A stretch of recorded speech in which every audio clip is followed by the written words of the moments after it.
আসসালামু আলাইকুম স্যার। ওয়ালাইকুম আসসালাম। আমার নাম হলো SK রন্দর্নে, deputy engineer, government of Maharashtra, water supply department. আমি একজন অমুসলিম, নন মুসলিম। আমার প্রশ্নটা হলো যে আমাদের এই পৃথিবীতে কেন এত ধর্ম সৃষ্টি হয়েছে? আমাদের চারপাশে এত বেশি ধর্ম কেন? এখানে একটা সেন্টেন্স লেখা আছে পিস টিভি লোগোর নিচে, যে পিস টিভি মানবতার সমাধান। এখানে আমার মতামত হলো এই যে শান্তির জন্য জ্ঞান আর বিজ্ঞতার প্রয়োজন। ধন্যবাদ।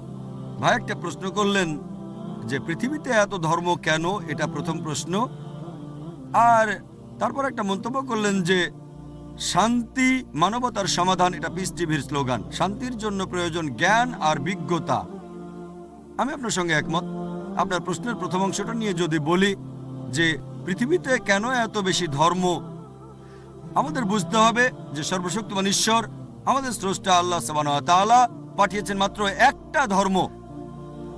আল্লাহ পবিত্র কোরআনে বলেছেন সূরা আলে ইমরান অধ্যায় নম্বর 3 আয়াত নম্বর 19, ইন্নাদ-দীনা ইনদাল্লাহিল ইসলাম। একমাত্র ধর্ম, একমাত্র জীবন দর্শন যেটা আল্লাহ তাআলার গ্রহণযোগ্য, সেটা আল্লাহ তাআলার কাছে আত্মসমর্পণ করা। আল্লাহ তাআলা মাত্র একটা ধর্মই পাঠিয়েছেন। আর যত নবী রাসূল পৃথিবীতে এসেছেন, যেমন ধরেন আদম, ইব্রাহিম, মুসা, ঈসা, মুহাম্মদ, ওনারা সবাই শান্তিতে থাকুন। তারা মানুষকে একটা শিক্ষাই দিয়েছেন, আল্লাহর কাছে আত্মসমর্পণ করা। এখন আরবি ভাষায় যদি কেউ আল্লাহ তাআলার কাছে আত্মসমর্পণ করে তাহলে তাকে বলা হয় মুসলিম। আর ইসলাম, এই আরবি শব্দটার মূল আরবি শব্দটা হচ্ছে সালাম, যার মানে শান্তি।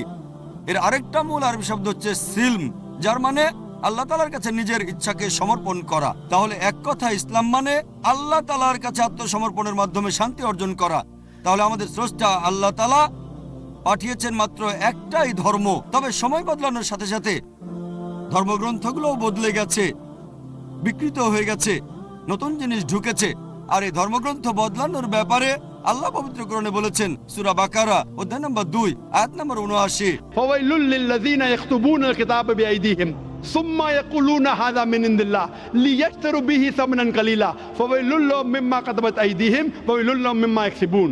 দুর্ভোগ তাদের যারা নিজ হাতে কিতাব রচনা করে আর বলে এটা আল্লাহর নিকট হতে। তারা এটা বলে তুচ্ছ মূল্য প্রাপ্তির জন্য। তাদের রচনার জন্য শাস্তি তাদের, যা উপার্জন করে সেজন্য শাস্তি তাদের। আল্লাহ তাআলা পাঠিয়েছেন অনেক আসমানি কিতাব, অনেক ইনস্ট্রাকশন ম্যানুয়াল।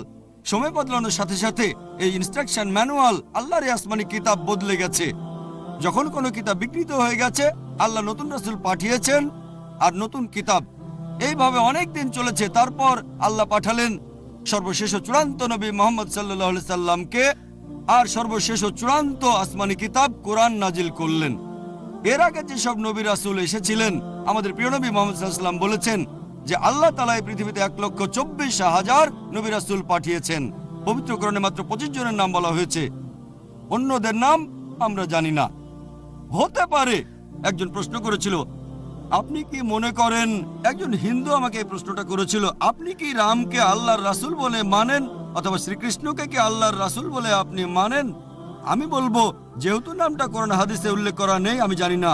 আমি জানি না, হতে পারে রাসূল অথবা নাও হতে পারে, নিশ্চিত করে বলতে পারছি না। তবে এ কথাটা মানতে হবে, যেসব নবী রাসূল এসেছেন নবী মুহাম্মদ সাল্লাল্লাহু আলাইহি ওয়াসাল্লামের আগে, তারা ছিলেন সেই সময় আর সেখানকার মানুষের জন্য। তাহলে রাম যদি আল্লাহ রাসূল হয়েও থাকেন, যদি কৃষ্ণ আল্লাহ রাসূল হয়েও থাকেন, তারা এসেছিলেন সেখানকার মানুষ আর সেই সময়ের জন্য। বর্তমানে পৃথিবীর সব মানুষ, তারা থাকতে পারে ভারতে অথবা আমেরিকায় বা সৌদি আরবে বা কানাডায় বা ইংল্যান্ডে, পৃথিবীর যে কোনো জায়গায় তারা মানবে সর্বশেষ ও চূড়ান্ত নবী মুহাম্মদ সাল্লাল্লাহু আলাইহি সাল্লামকে এবং সর্বশেষ ও চূড়ান্ত আসমানি কিতাব পবিত্র কোরআন।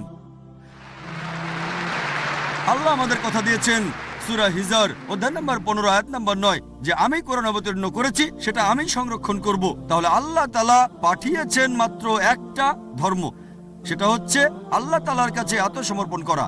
ইসলাম মানে আল্লাহর কাছে আত্মসমর্পণ করার মাধ্যমে শান্তি অর্জন করা। আর আপনি বললেন জ্ঞান এবং বিজ্ঞতা দিয়ে শান্তি অর্জন করা যায়। হ্যাঁ, কার কাছ থেকে জ্ঞান? সবচেয়ে সেরা কে? আল্লাহ তাআলা, আমাদের স্রষ্টা। কে সবচেয়ে জ্ঞানী? আল হাকিম, তিনি আল্লাহ সুবহানাহু ওয়া তাআলা মহান স্রষ্টা। তাহলে শান্তি অর্জনের সেরা উপায় হচ্ছে সেই জ্ঞান এবং নির্দেশনা মেনে চলা যেটা আমাদের স্রষ্টা আল্লাহ সুবহানাহু ওয়া তাআলা পাঠিয়েছেন। আশা করি উত্তরটা পেয়েছেন। ধন্যবাদ।